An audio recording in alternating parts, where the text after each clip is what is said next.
Welcome to Module 1 in Medical Emergencies for the Dental Hygienist. This week we will review the syllabus and discuss the Good Samaritan Law. By the end of the week you are required to complete the syllabus agreement. This agreement simply states that you have reviewed the syllabus and that you have contacted your instructor if you have any questions or concerned regarding the course content. A discussion posting will be due by Wednesday, midnight, and will be presented at the end of this audio lecture. You are also required to respond to one of your peers' posting by Sunday, midnight.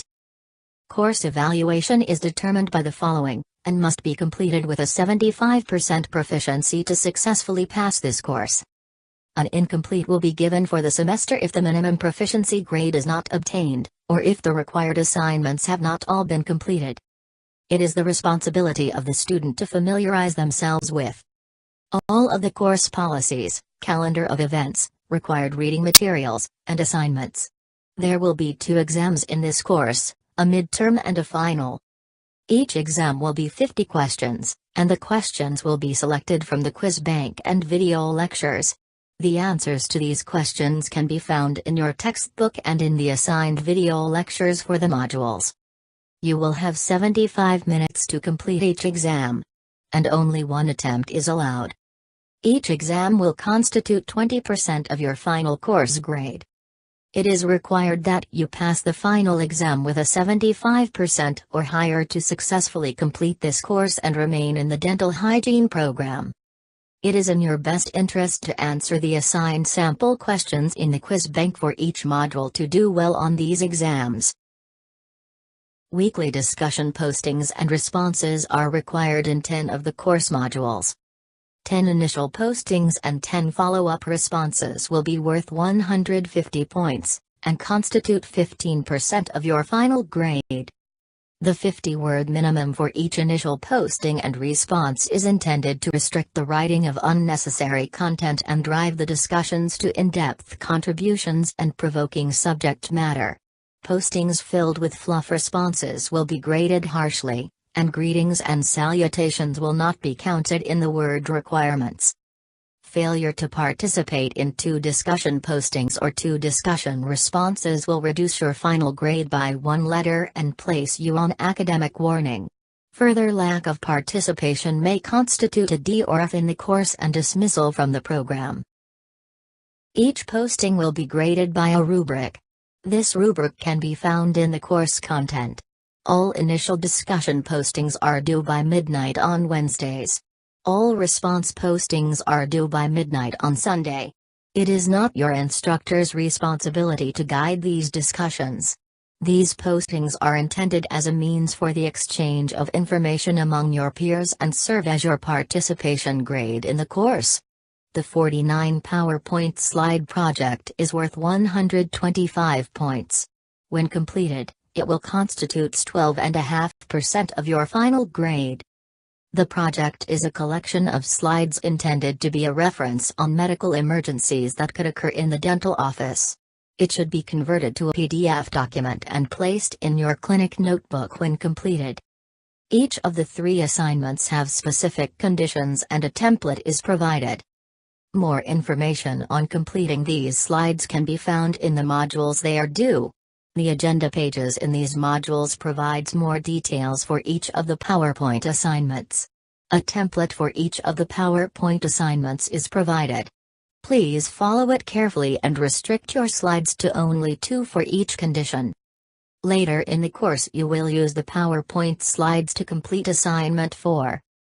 This is an example of a PowerPoint slide for you to reference when completing your PowerPoint project.